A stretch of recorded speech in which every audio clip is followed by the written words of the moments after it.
Hi, இன்றைக்கி என் ஸ்டைலில் சிம்பிளாக வெஜ் புலாவ் எப்படி பண்ணுறதுன்னு பார்க்கலாம். இதுக்கு நான் காய்கறிலாம் என்னென்ன எடுத்துட்டுருக்கேன் அப்படின்னா, வெங்காயம் எடுத்துட்டுருக்கேன், பச்சை மிளகாய் எடுத்துட்டுருக்கேன், அப்புறம் கேரட், பீன்ஸு, உருளைக்கிழங்கு கொஞ்சம், அப்புறம் என்கிட்ட மஷ்ரூம்ஸ் கொஞ்சம் இருந்தது. ஸோ இந்த காய்கறி மட்டும்தான். பச்சை பட்டாணி போட்டால் இன்னும் நல்லாயிருக்கும். ஆக்சுவலி பச்சை பட்டாணி என்கிட்ட இல்லை. அதனால் இந்த காய்கறியெல்லாம் எடுத்து ஒன்று ஒன்றா கட் பண்ணிட்டோம். இப்போ ஃபஸ்ட்டு மஷ்ரூம் எடுத்து ஒரு 3 மஷ்ரூம் எடுத்துட்டுருக்கேன். பெரிய பெரிய மஷ்ரூம் அதை கட் பண்ணி எடுத்துட்டுருக்கேன். அடுத்தது வெங்காயம் கட் பண்ணுறேன். நீட்டு வாக்குலேயே வெங்காயம் கட் பண்ணிக்கலாம். பொடி பொடியாக கட் பண்ணணும்னு அவசியம் இல்லை. புலாவுக்கு நீட்டாக கட் பண்ணாலே அது நல்லா சாதத்தோடு வெந்துடும். ஸோ வெங்காயம் தனியாக தெரியவே தெரியாது. அதனால் வெங்காயம் தனியாக கட் பண்ணிட்டுருக்கேன். எல்லா காய்கறியும் கொஞ்சம் கொஞ்சமாக கட் பண்ணிட்டுருக்கேன். ரொம்ப நிறையலாம் இல்லை, 3 பேருக்கு பண்ணுறது தான். அதனால் கம்மியாக தான் பண்ணியிருக்கேன். இப்போ கேரட் எடுத்து கட் பண்ணணும்.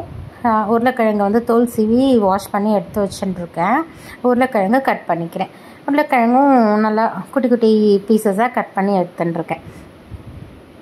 இது லென்த்தி வீடியோங்கிறதுனால நான் எல்லாம் கட் பண்ணுறது எல்லாமே நான் காட்டியிருக்கேன்.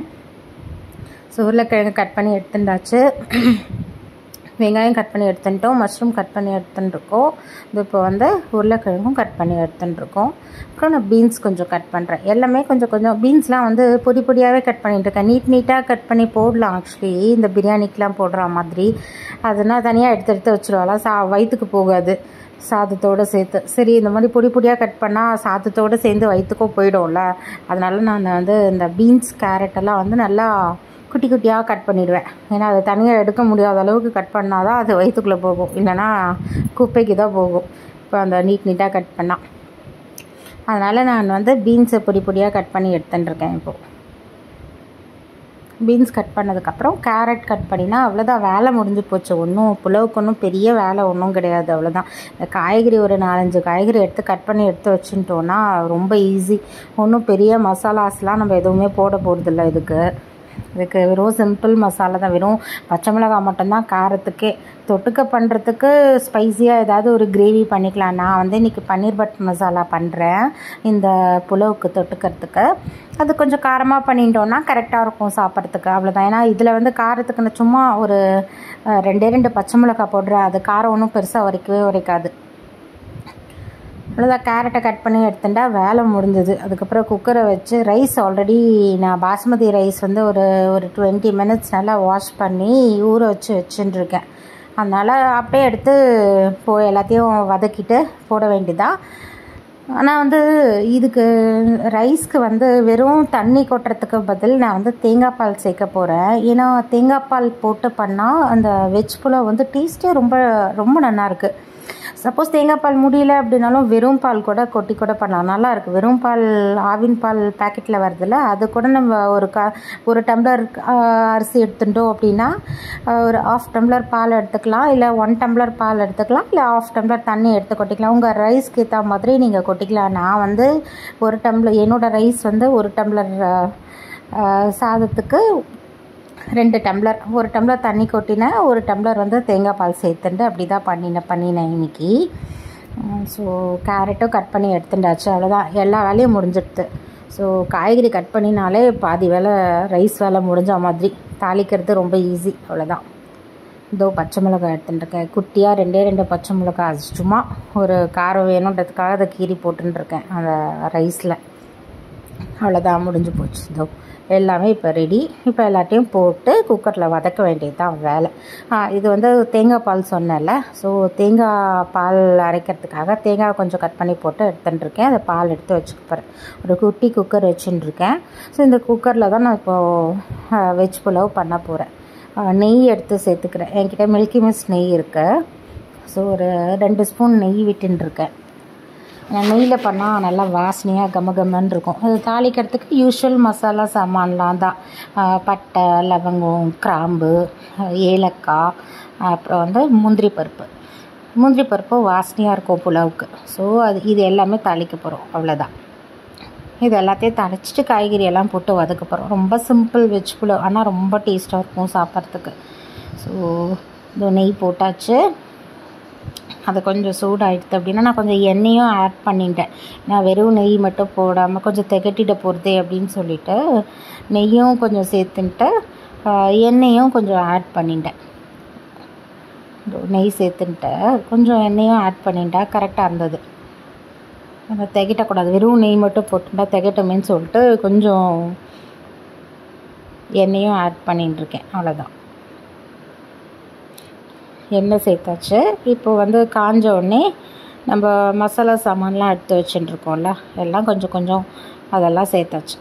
அதெல்லாம் சேர்த்து பொரிய விட போகிறோம். அவ்வளோதான், அது எண்ணெயில் நல்லா வதக்கிண்டா போகிறோம். அவ்வளோதான்.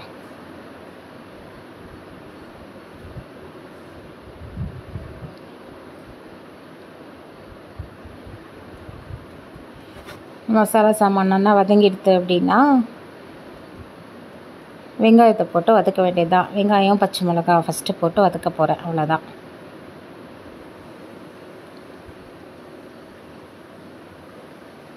வெங்காயமும் பச்சை மிளகாவும் போட்டாச்சு. இது ஒரு வதக்கிண்டாச்சு. ரொம்பலாம் ப்ரௌன் கலராக ஆகணும் அப்படின்னு அவசியம் இல்லை. ஆக்சுவலி அது எண்ணெயிலேயே நான் முந்திரி பருப்பு போட்டிருக்கணும். ஆனால் மசாலா சாமான் போட்ட உடனே அப்போ நான் மிஸ் பண்ணிட்டேன், மறந்து போச்சு. அப்புறம் வெங்காயம் வதக்கினதுக்கப்புறம் இப்போ நான் முந்திரி பருப்பையும் சேர்த்துட்டுருக்கேன். பரவாயில்ல, எண்ணெயில் எல்லாம் சேர்ந்து ஒன்றா வதங்கிடுவோம். அவ்வளோதான். ஸோ இது வதங்கினதுக்கப்புறம் இஞ்சி பூண்டு பேஸ்ட் எடுத்துட்டுருக்கேன். இது சும்மா ஒரு குட்டிய ஸ்பூனில் ஒரு அரை ஸ்பூன் போட்டுருக்கேன் இஞ்சி பூண்டு பேஸ்ட்டு வாசனைக்காக. இது ஒரு வதக்கிண்டா போகிறோம். ரொம்பலாம் ஒன்றும் வதக்கணும்னு அவசியம் இல்லை. இது அந்த ஸ்மெல் போச்சு அப்படின்னா அதுக்கப்புறம் நம்ம எல்லா காய்கறியும் ஆட் பண்ணி ஒரு வதக்க வேண்டியதுதான். அவ்வளோதான்.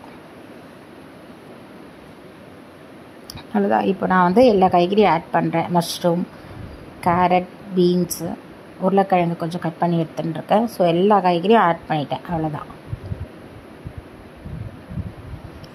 எல்லா காய்கறியும் ஆட் பண்ணி ஒரு வதக்கிண்டா போகிறோம். அது அந்த எண்ணெய் நெய்யில் ஒரு கோட்டானால் போகிறோம். ரொம்ப நேரம் வைக்கணும்னு அவசியம் இல்லை.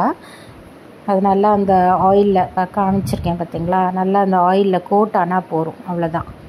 நல்லா கோட்டானதுக்கப்புறம் தான் நம்ம ரைஸ் எவ்வளோ எடுத்துகிட்டு இருக்கோமோ அதுக்கேற்ற மாதிரி நம்ம வாட்டர் ஆட் பண்ணணும். அதை மட்டும் நம்ம பார்த்துக்கணும். அவ்வளோதான். காய்கறியெல்லாம் நல்லா வதங்கிடும். ரொம்பலாம் வதக்கணும்னு அவசியம் இல்லை, ஏன்னா வெந்துட போகிறது. அது ரைஸோடு சேர்ந்து வேக தான் போகிறது. அவ்வளோதான். நல்லா ஒரு வதக்கிண்டா போகிறோம். அவ்வளோதான். இப்போது அடுப்பை ஸ்லிம் பண்ணிவிட்டு நான் கொஞ்சம் இது ஆட் பண்ண போகிறேன். கொத்தமல்லி, புதினா எடுத்து வச்சுட்டுருக்கேன். கட் பண்ணி எடுத்து வச்சுட்டுருக்கேன். கொத்தமல்லியும் புதினாவும் சரி, ஏன்னா இது வதக்கும் போது ஆட் பண்ணால் தண்ணியில் லாஸ்ட்டாக போடுவோம். ஆனால் வதக்கும் போது ஆட் பண்ணோன்னா கமகமன்னு வாசனையாக இருக்கும் அந்த சாதம். அதனால வதக்கும் போது ஆட் பண்ணுறேன். காய்கறி வதக்கும் போது போட்டு ஆட் பண்ணி நல்லா ஒரு வதக்கியாச்சு. அவ்வளோதான்.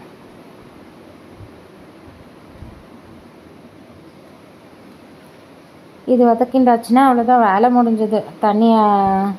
தண்ணியும் தேங்காய் பாலும் எடுத்து வச்சுட்டுருக்கோம்ல, அதை ஆட் பண்ண போகிறோம். அதுக்கப்புறம் ஆட் பண்ணிட்டோன்னா அவ்வளோதான். ரைஸ் அது கொதிக்காதுன்னு ரைஸ் இது பண்ண வேண்டியதான். ஸோ இந்த டம்ளரில் நான் ரைஸ் 1 கப் எடுத்துட்டேன். ஸோ இப்போ பாருங்கள், தண்ணி 1 கப் எடுத்துட்டுருக்கேன். இதில் அதே இதில் தண்ணி எடுத்துட்டுருக்கேன். தேங்காய் பால் எடுத்து வச்சுட்டுருக்கேன். தனியாக தேங்காய் பால் அரைச்சி வச்சுட்டுருக்கேன்ல, அது 1 டம்ளர். அது 1 டம்ளர் தண்ணி விட்டுட்டேன், 1 டம்ளர் தேங்காய் பால் விட்டுட்டேன். அவ்வளோதான். சூப்பராக இருக்கும். தேங்காய் பால் விட்டு பண்ணும்போது புலாவ் ரொம்பவே டேஸ்ட்டாக இருக்கும்.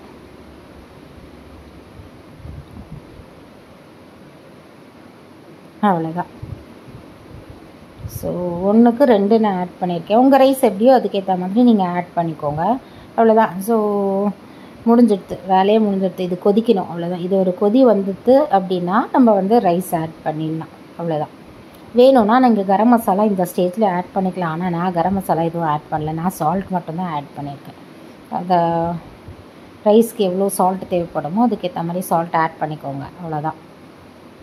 ஆனால் கரம் மசாலா ஆட் பண்ணாலும் நல்லாயிருக்கும். கரம் மசாலா போட்டும் நான் பண்ணியிருக்கேன். அவ்வளோதான். இப்போ இது ஒரு கொதிக்கணும். இந்த தேங்காய் பாலும் தண்ணியும் விட்டுருக்கோம்ல, இது ஒரு கொதி வந்ததுக்கப்புறம் ரைஸ் ஆட் பண்ணி குக்கரை மூடிட்டா வேலை முடிஞ்சது. அவ்வளோதான். ரைஸ் வந்து ஆல்ரெடி ஊற வச்சுட்டுருக்கேன்னா இது கொதி வரணும். கொதி வரத்துக்கு தான் நான் வெயிட் பண்ணிட்டுருக்கேன். இந்த ஸ்டேஜில் வந்து நீங்கள் உப்பு வந்து கொஞ்சம் அந்த தண்ணி இருக்குல்ல, அதை கொதிக்கிற தண்ணி கொஞ்சமாக எடுத்து டேஸ்ட் பண்ணி பாருங்கள். உப்பு கொஞ்சம் ஜாஸ்தி இருக்கணும்.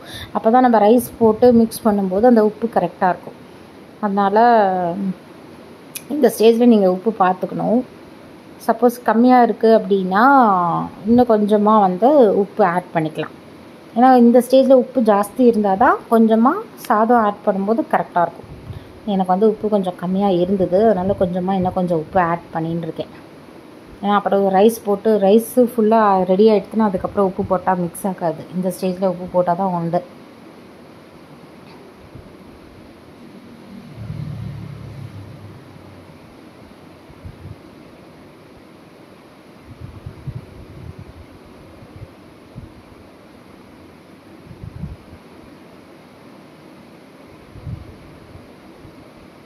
மேக்ஸிமம் எல்லாமே ரெடி ஆகிடுது. இது ஒரு கொதி வந்துடுதுன்னா அதுக்கு தான் வெயிட்டிங்க. கொதி வந்துடுது அப்படின்னா ரைஸை தூக்கி உள்ளே போட்டோன்னா குக்கரை மூடினா வேலை முடிஞ்சுது. அவ்வளோதான். ரொம்ப சிம்பிள் வெஜ் புலாவ். காய்கறி கட் பண்ணுற டைம் மட்டும்தான் நமக்கு.